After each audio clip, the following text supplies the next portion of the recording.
On a peninsula called Ile Longue in the harbour of Brest, there's a square kilometre of Brittany that no French citizen can enter.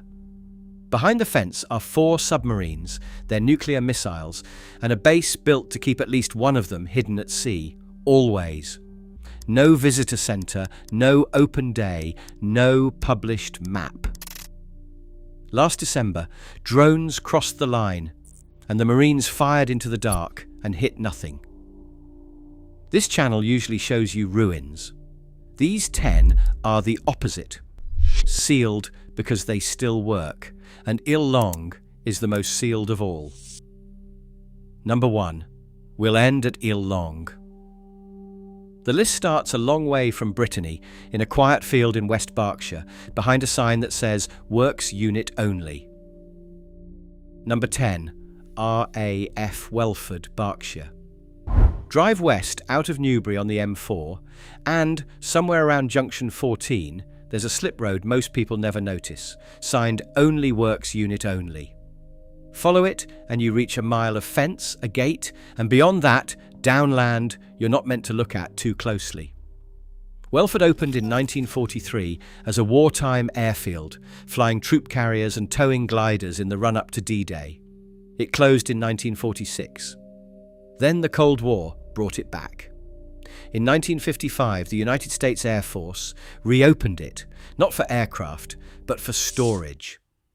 Today, it's one of the largest ammunition stores in Western Europe for heavy munitions, spread across more than 800 acres of quiet Berkshire, run by an American unit called the 420th Munitions Squadron. Its job is to feed the American bomber base at RAF Fairford, 38 miles up the road, the airfield the Americans fly B-52s and stealth B-2s into whenever they want heavy aircraft in reach of the continent. So the bombs live at Welford, and they wait.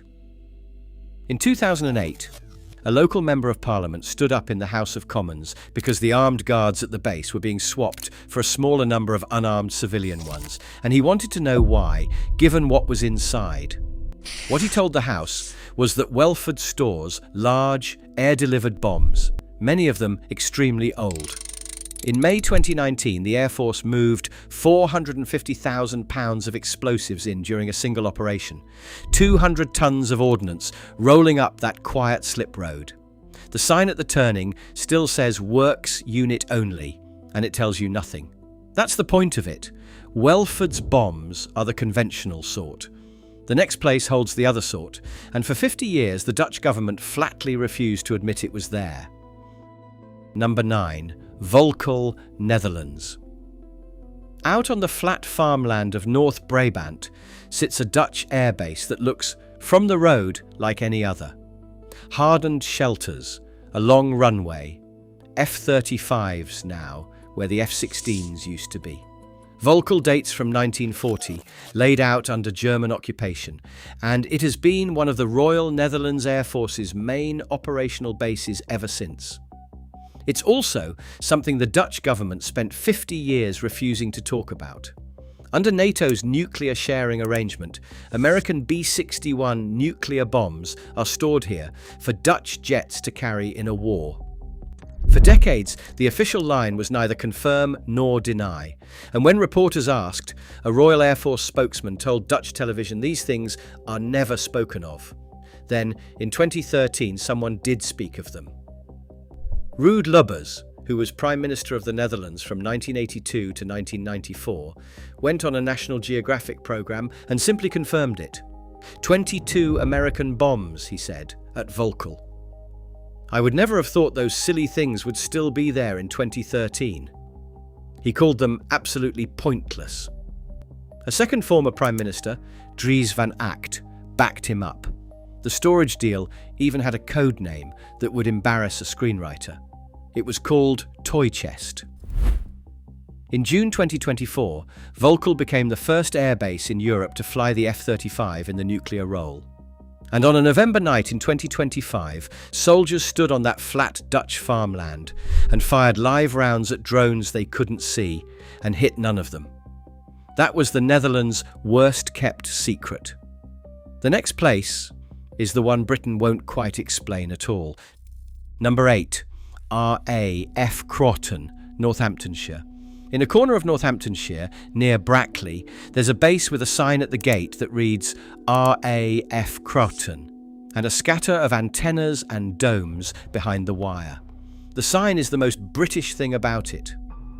Croughton went up in 1938, took the name RAF Croughton in 1941, and the Americans have run it since 1950. Today, it's a US Air Force communications station, home to the 422nd Air Base Group, and it operates one of the largest military switchboards in Europe. By its own account, it handles roughly a third of all American military communications on the continent. More than 1,000 US personnel work there. Documents leaked by Edward Snowden named Croughton as a relay for intercepted communications gathered by American listening posts inside embassies. And the human rights group Reprieve reported a fibre optic cable running from the base to the drone base at Camp Lemonnier in Djibouti. The British Foreign Office has described Croughton at various points as an annex of the US Embassy. The people who work there are not diplomats. On the 27th of August, 2019, a 19-year-old motorcyclist called Harry Dunn was killed just outside the base, hit by a car driving on the wrong side of the road. The driver, Anne Sakulas, was the wife of an American intelligence officer stationed at Croughton. She claimed diplomatic immunity and left the country 19 days later on a US military plane. America refused to extradite her. 3 years on, she pleaded guilty by video link from Virginia to causing death by careless driving and got 8 months suspended. The judge said her driving was not far short of deliberately dangerous. Sakulas has never come back, and to this day, nobody in authority will spell out what the base actually does. Croughton answers to a unit called the 501st Combat Support Wing. So does the next place on the list, and it's holding something a great deal heavier than phone traffic. Number 7. Ghedi, Italy. 15 kilometres southeast of Brescia, on the flat farmland of Lombardy, there's an Italian airbase beside a working runway. Fighter jets take off over the fields all day. Ghedi is home to the Italian Air Force's 6th Wing, which has flown from here since 1955, and it's one of a handful of European bases in NATO's nuclear sharing scheme. The same B-61 bombs are kept here for Italian pilots to drop in a war. The Federation of American Scientists estimates around 15 of them, held in underground vaults that were finished in 1997. In peacetime, they're in the custody of the American 704th Munitions Support Squadron, about 130 people whose entire job is those weapons. This is the part that should worry you more than it does.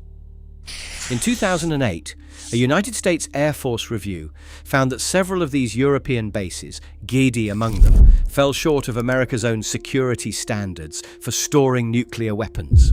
And in 2015, Italian police arrested 2 men who, in intercepted conversations, had named the Ghedi base as a target.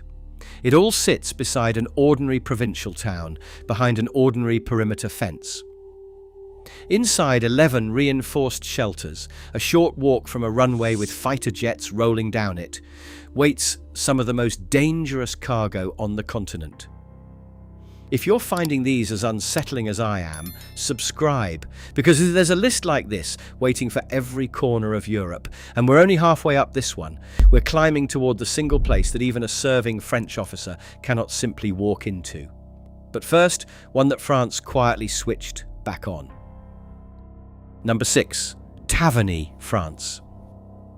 20 kilometres north of Paris, under the wooded slopes of the forest of Montmorency, there's a base with no runway. Just a heliport, a fence, and a way down. During the war, the Germans hollowed out the gypsum quarries under this hill for industry. The French Air Force took the tunnels over in 1946. In the 1960s, they became something else entirely, the underground command post of France's strategic air forces, the air-based leg of the country's nuclear deterrent. The hardened centre sits between 70 and 80 metres beneath the forest. From down there, in the chain of command, you answer directly to the President. In 1988, the base was named Frères Mahe, after 3 brothers who died in service. Then France seemed to let it go. In 2011, the base was formally dissolved, the headquarters moved south to Lyon, and only a residual nuclear alert function was left behind in the quarry. For 13 years, it sat like that, mostly wound down. And then, on the 4th of September 2024, France switched it back on. The Strategic Air Operations Centre returned to Taverny with around 200 personnel, and the Cold War command post under the Paris commuter belt went quietly back to work. 70 metres under the forest of Montmorency, the lights are on again. France runs Taverny for itself over its own weapons. The next place on the list, just over the border in Belgium, has spent decades pretending it holds nothing at all. Number 5. Kleine Brogel, Belgium.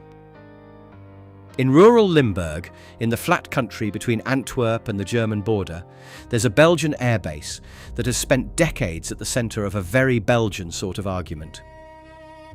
Kleine Brogel is home to the Belgian 10th Tactical Wing and to an American security unit, the 701st.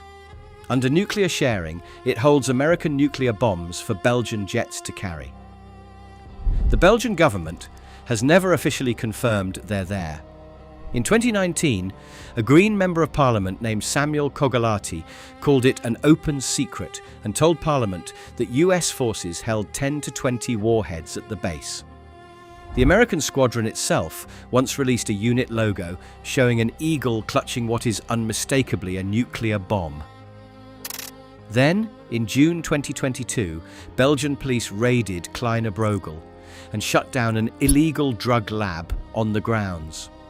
A working ecstasy operation inside the perimeter of a base that stores American nuclear weapons. 2 civilians, neither of them military, were arrested. And in the autumn of 2025, for 3 nights running, from the 31st of October to the 2nd of November, drones appeared over Kleine Brogel.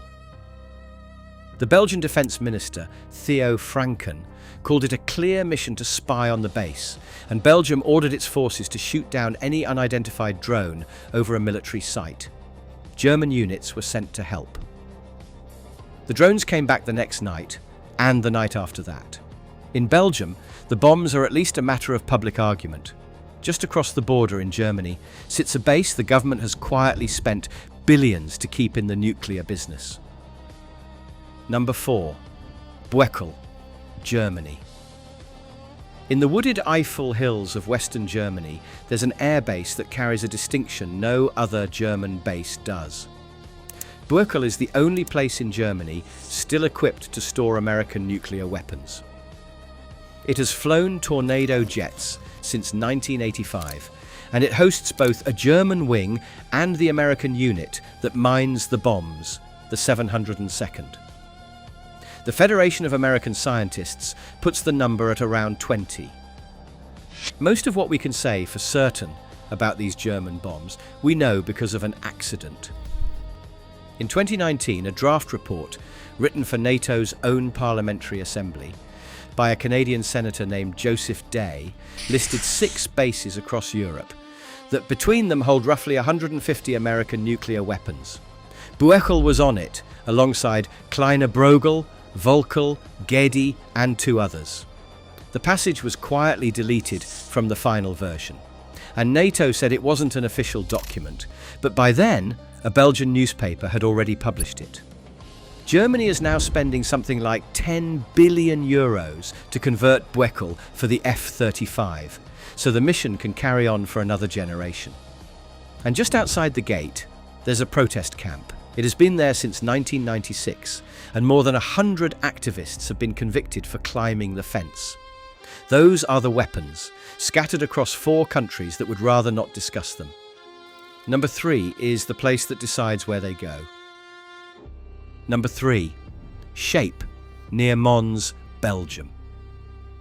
Near the town of Mons, in the Belgian countryside, there's a fenced compound flying the flags of some 30 nations.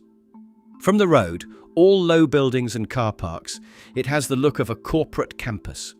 And it runs every NATO military operation on Earth. This is SHAPE, Supreme Headquarters, Allied Powers Europe. The headquarters of what NATO calls Allied Command Operations. It ended up in Belgium because of a row. In 1966, President Charles de Gaulle pulled France out of NATO's integrated military command and gave every NATO installation until April 1967 to get off French soil. SHAPE was built at Casteau in a frantic 7-day-a-week program and opened on the 31st of March 1967, one day before the French deadline. The Belgian authorities insisted it be at least 50 kilometers from Brussels for one blunt reason. In a war, SHAPE would be a target. It's commanded by the Supreme Allied Commander Europe, who is always an American 4-star general, currently General Alexis Grinkovich, and who also runs United States forces in Europe. The motto carved into the place is "Vigilance is the price of liberty."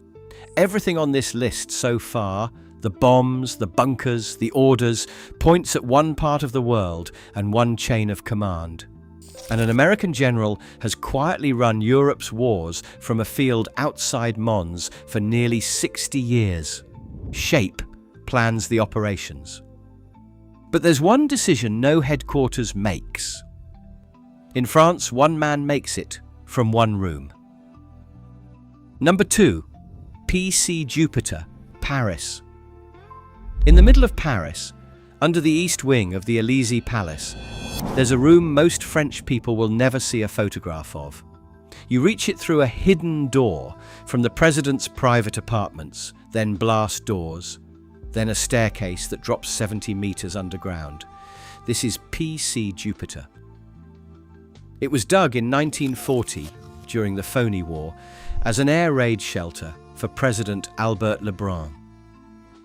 In 1978, President Valéry Giscard d'Estaing turned it into a strategic command post after he discovered, to his alarm, that the equipment for launching France's nuclear weapons was sitting in a plain iron cabinet on the ground floor of the palace.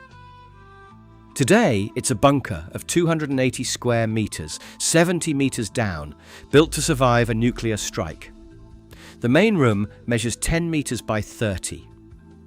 People who have been inside describe it as being like a submarine, a row of cramped, narrow spaces. And it isn't a museum. Under President Macron, it's used most weeks. And in 2020, during the pandemic, 40 defense councils were held down there. From this room, the President of the Republic can order the French nuclear strike. In nearly 90 years, the outside world has been allowed to see it filmed exactly once, in 1978, when Giscard let the cameras in. It is one of the least photographed rooms in France. PC Jupiter is where the order would be given. The weapon that order controls spends its whole life hidden at sea, and it's kept ready at the single most closed place on this entire list. Number 1. IL Longue, Brest, Brittany.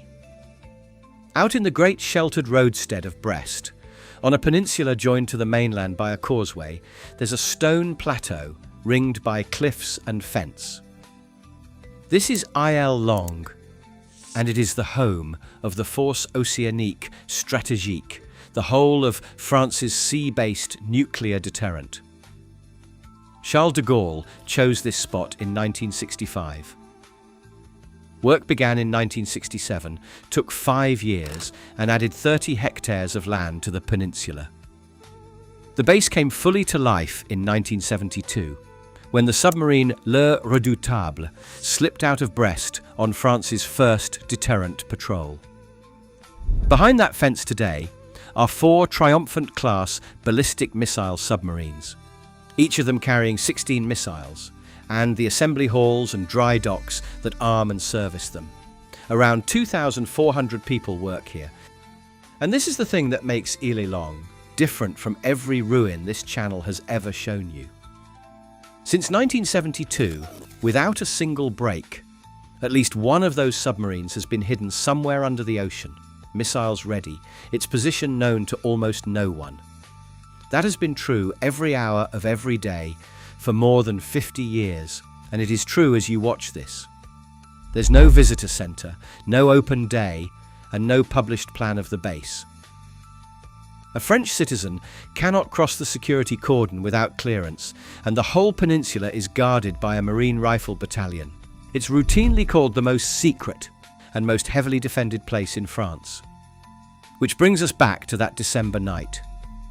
On the 4th of December, 2025, at around 7:30 in the evening, 5 drones were detected flying in the air over Longue. The Marines guarding France's deterrent opened fire to bring them down. They downed nothing and identified no one. Weeks earlier, drones had already been reported over the wider Croughton Peninsula.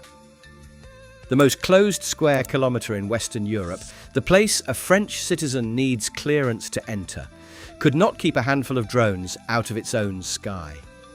Longue isn't hiding its past. It's hiding its present. So that's the list. And I told you at the start there wouldn't be a single ruin on it. 10 places you cannot visit. Every one of them still running, still crewed, still worth a fence and a guard. I've driven out onto the Croughton Peninsula myself, past Longue, and you can get close enough to see the water and no closer. The fence does the rest. Think back to that night in December. The drones over the peninsula and armed men firing at things they couldn't see and bringing down nothing. That's the strange truth about all 10 of these places. They're some of the most protected ground in Europe, run by squadrons with numbers instead of names, defended by people with no sense of humour, and even they can't quite keep the sky above them empty. This channel spends most of its time on the places Europe walked away from. These 10 are different. Europe is still holding on to every one of them. If you want the next 10, wherever on the map they turn out to be, subscribe and we'll go and find them. Thank you.